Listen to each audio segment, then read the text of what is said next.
Sziasztok! Pufi és Nyufi kalandjai folytatódnak. Besalúból, Spanyolország egyik legkedveltebb történelmi kisvárosából, Katalónia megyében. Barcelonából és Gironából is könnyen elérhető. Spanyolországba sokan a tengerpart miatt jövünk, de ha szeretitek a történelmi helyeket és szeretitek a hegymászást, akkor érdemes ide is ellátogatni egy napra.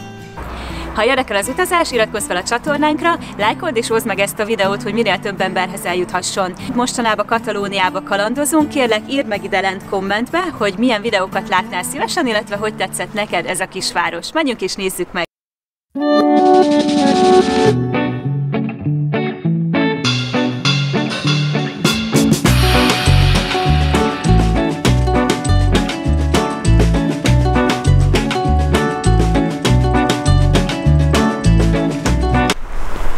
A város legfontosabb látványossága és az első látvány, amivel találkozhatunk, maga ez a híd, ami egyenesen a városba vezet a folyón keresztül.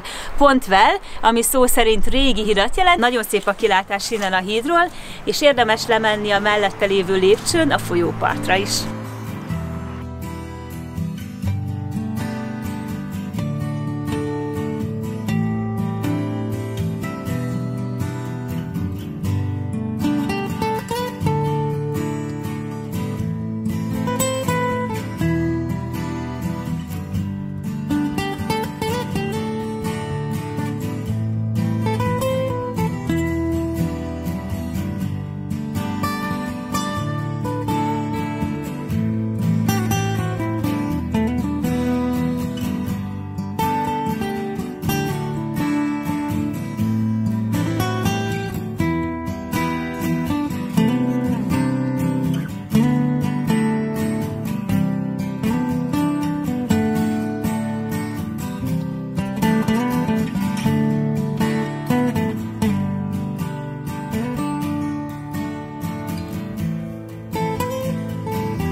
A kapun átérve rögtön egy churrososba botlunk, ami az én nagy kedvencem itt Spanyolországban, úgyhogy meg is kóstolunk néhányat belőle. Úgy látom, van itt többféle töltött churros, fehér csokis, igazán különlegesek. Uno crema y uno chocolate. No. Dos. Hol? Megkészítje. Fehér csokis. Nagyon jól néz ki. Rémes csokis.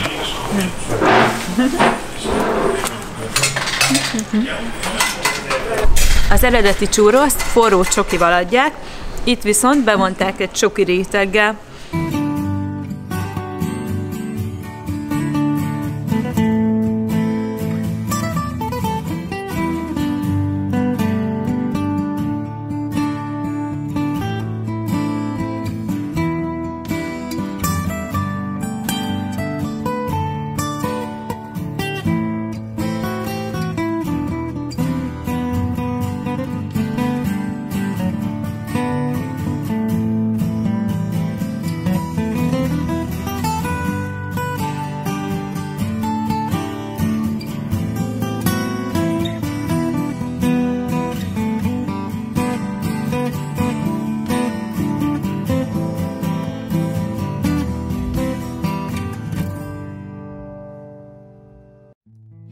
Tényleg pár perces séta után erre a térre érkezünk, ahol éttermek, kávézók találhatóak, de csak időszakosan vannak nyitva, délben mindegyik zárva van, 1 és 4 óra között. Most 2:30 van, úgyhogy várnunk kell egy kicsit. Addig is megnézzük a templomokat. Innen a térről 2 út vezet, mind a 2 irányba. Az egyik irányba is, és a másik irányba is egy templomba ütközünk majd. Nézzük meg! Nézzük. A város másik érdekessége a Szent Perek kolostorhoz tartozó templom, amit a bencés apátságban építettek. Még 977-ben maga a kolostor az már nincs meg, de a templom még mindig itt áll. Ingyenesen látogatható, illetve most ebben a helyzetben sajnos nem tudjuk megnézni, csak kívülről, illetve egy ablakon keresztül tudunk belenézni. Ez a hely még híres arról, hogy zarándokhely volt, úgyhogy itt építettek egy külön pihenőt a zarándokoknak, ahol élelmet és szállást nyújtottak nekik.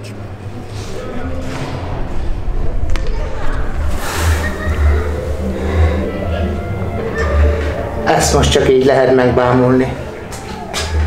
De legalább meg lehet valahogy. A kiírás szerint, hogyha bedugunk 1 eurót, akkor történni fog valami. Egyelőre nem tudjuk, hogy mi fog történni. Gondolom, hogy a lámpák felkapcsolódnak, vagy nem is tudom. De most a napfény is elég durva. Mindjárt kiderül, úgyhogy bedobunk 1 euróst. Bedobom. Felkapcsolja a villanyt, de sokat nem változtat. Felkapcsolta a lámpákat. Wow! For 3 minutos.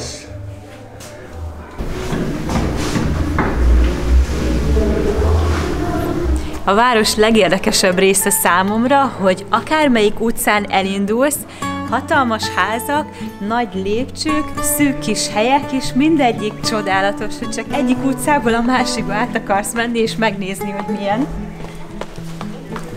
Mint ez is, nézzétek ezt az utcát!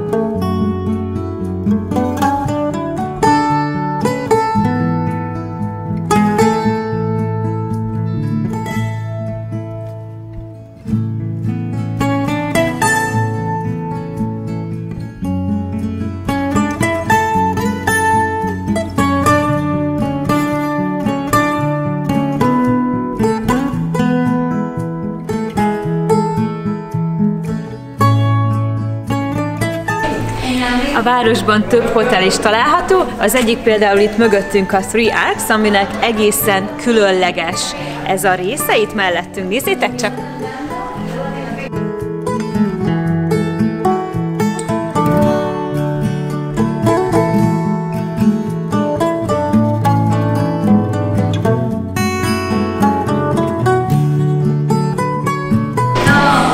Szűk kis utcákon könnyen el lehet veszni, de most mi megyünk és megkeressük a másik templomot. Megtaláltuk a másik templomot, sűrűn körbe van építve házakkal, de sajnos ugyanúgy, mint az első, nem látogatható belülről. Viszont körben igazán nagyon szép. Nézzétek!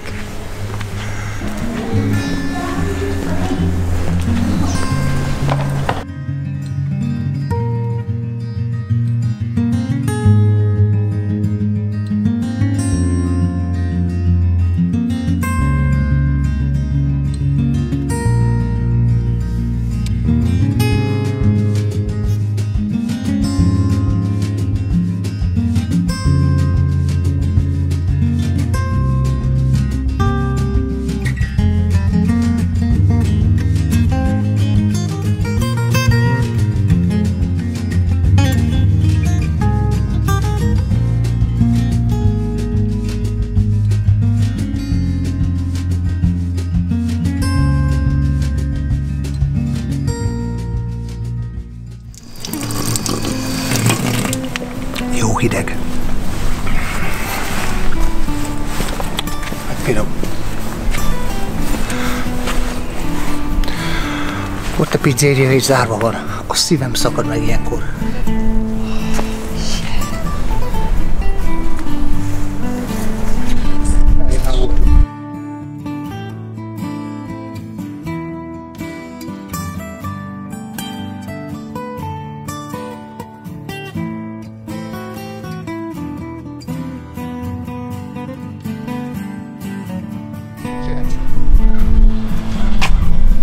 Telt egy napunk Beszalúba, reméljük nektek is tetszett ez a kisváros, kérjük írjátok meg kommentben, hogy milyen volt ez a videó. A következő kalandon, a következő videóban találkozunk. Sziasztok!